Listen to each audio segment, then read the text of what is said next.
তো আজ আমাদের হাতে একটা বিবরণী এসছে। এটা আনকাট অল চ্যানেলের একটা পডকাস্ট, জয়পুরের গল্প অনুষ্ঠানের প্রথম পর্বটার কথা বলছে। হ্যাঁ, জয়পুর নিয়ে দেখা যাক কি বলছে বিবরণীটা। মূল ফোকাসটা মনে হচ্ছে জয়পুরের বাজার আর খাবার দাবার। আসুন একটু খুঁটিয়ে দেখি, ঠিক কি তুলে ধরতে চেয়েছে ওরা। আচ্ছা। এই বিবরণী অনুযায়ী অনুষ্ঠানে দুটো খুব পরিচিত বাজারের কথা আছে। একটা তো জোহরি বাজার, গয়নার জন্য যেটা বিখ্যাত। হ্যাঁ একদম, আর অন্যটা বাপু বাজার, ওই যে রঙিন চুড়ি, কাপড় এসব। ঠিক। এগুলো তো জয়পুরের সিগনেচার জিনিস। সাথে আবার জয়পুরের কিছু জনপ্রিয় খাবারের কথাও আছে, যেমন কচুরি আহা, কচুরি। আর লস্যি। একদম টিপিক্যাল জয়পুরি স্বাদ আর কি। এগুলো বেশ চেনা লাগছে, তাই না? হ্যাঁ, ভ্রমণ নিয়ে কোনো কিছুতে বাজার আর খাবারের কথা তো থাকবেই। এটা জায়গাটার একটা সেন্স দেয়, গন্ধ, স্বাদ, রং এগুলো দিয়ে আকর্ষণ করা সহজ। ঠিক। বিবরণীটা পড়ে মনে হচ্ছে ওরা জয়পুরের একদম ভেতরের প্রাণটা ছুঁতে চেয়েছে এই পরিচিত জিনিসগুলো দিয়ে। হুম।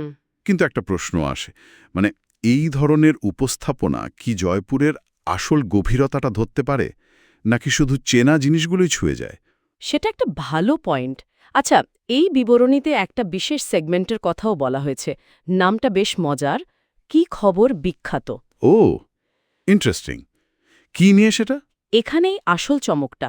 ওই অংশে নাকি জয়পুরের খুব বিখ্যাত মিষ্টির দোকান লক্ষ্মী মিষ্টান ভাণ্ডার, এলএমবি, হ্যাঁ হ্যাঁ, এলএমবি তো সবাই চেনে। ওদের পনির ঘেওয়ারের গল্প বলা হয়েছে। ঘেওয়ার তো রাজস্থানের স্পেশাল মিষ্টি। অবশ্যই। কিন্তু এলএমবির এই পনির দেওয়া ঘেওয়ার, ভাবুন একবার, এখন নাকি সারা বিশ্বে রপ্তানি হয়। তাই নাকি? পানির ঘেওয়ার, ওয়াও! এটা তো দারুণ একটা তথ্য। একটা লোকাল জিনিস, একটা মিষ্টি কিভাবে গ্লোবাল হয়ে গেল? একদম। বিবরণীর এই অংশটা কিন্তু একটা জরুরি দিক দেখাচ্ছে। দেখুন, এটা শুধু এলএমবির ব্যবসায়িক সাফল্য নয়, এটা একরকমভাবে জয়পুরের সংস্কৃতির প্রভাবও বটে। তবে এটাও ঠিক যে যখন শুধু বিখ্যাত জিনিসের উপর জোর দেওয়া হয়, হ্যাঁ, তখন কি শহরের অন্য অনেক গল্প, হয়তো কম পরিচিত কিন্তু জরুরি, সেগুলো একটু চাপা পড়ে যায়। এই ঝুঁকিটা কিন্তু থাকে। তা ঠিক বলেছেন। আচ্ছা, বিবরণীতে তো শুধু কন্টেন্ট নয়, অনুষ্ঠানের কিছু কৌশলের কথাও আছে। যেমন ধরুন, শ্রোতাদের সাবস্ক্রাইব করতে বা শেয়ার করতে বলা, আবার পরের পর্বে কি থাকবে, আম্বের ফোর্ট, সেটাও আগে থেকে জানিয়ে দেয়। হ্যাঁ, এগুলো তো খুব কমন স্ট্র্যাটেজি এখন। আর এটাও নাকি বলেছে যে জয়পুরের রাতের জীবন বা খাবারের উপর ওদের অন্য ভিডিও আছে, ক্রস প্রমোশন আর কি।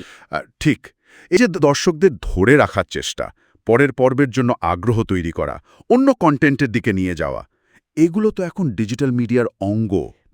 শুধু গল্প বলাই নয়। একদমই তাই। এটা একটা প্যাকেজ। বিবরণীটা থেকে বোঝা যাচ্ছে অনুষ্ঠানটা শুধু জয়পুরের কথা বলছে না, একটা কমিউনিটি তৈরি করতে চাইছে, তাদের ধরে রাখতে চাইছে। কন্টেন্ট আর এই কৌশলগুলো মিলেই পুরো ব্যাপারটা। তাহলে সব মিলিয়ে দেখলে এই বিবরণীটা আমাদের একটা অনুষ্ঠানের ছবি দিচ্ছে, যেটা জয়পুরের খুব পরিচিত দিকগুলো, রঙিন বাজার, জিভে জল আনা খাবার, একটা বিখ্যাত মিষ্টির দোকান, এগুলোকে হাইলাইট করছে। হ্যাঁ, আর সাথে যোগ হয়েছে দর্শকদের ধরে রাখার জন্য কিছু আধুনিক মিডিয়া কৌশল। মোটের উপর বিবরণীটা দেখাচ্ছে যে কিভাবে জয়পুরের মতো একটা শহরের আইকনিক জিনিসগুলো ব্যবহার করে একটা আকর্ষণীয় ন্যারেটিভ তৈরি করা যায়। ঠিক। আর বাজার বা খাবারের মতো আপাতদৃষ্টিতে সাধারণ বিষয়ও কিন্তু একটা জায়গার সংস্কৃতির গভীরে ঢোকার রাস্তা হতে পারে। সবশেষে দর্শকদের জন্য একটা প্রশ্ন রেখে যাই। এই বিবরণী অনুযায়ী জয়পুরের যে ছবিটা আমরা পেলাম, সেটা তো মূলত বাজার, খাবার আর একটা বিখ্যাত মিষ্টির দোকানকে ঘিরে। অখ্যাত গলি বা কোনো সাধারণ মানুষের দৈনন্দিন জীবনের গল্প, কিংবা হয়তো কোনো কম পরিচিত স্থাপত্য। হ্যাঁ, সেগুলো কি জয়পুরের আসল সত্তাটা, তার বৃহত্তর পরিচয়টা আরও ভালোভাবে তুলে ধরতে পারত? কোনো ছোট সাধারণ জিনিসগুলো আসলে একটা শহরের বিরাট পরিচয় লুকিয়ে রাখে। এটা না হয় আপনারা নিজেরাই একটু ভাববেন।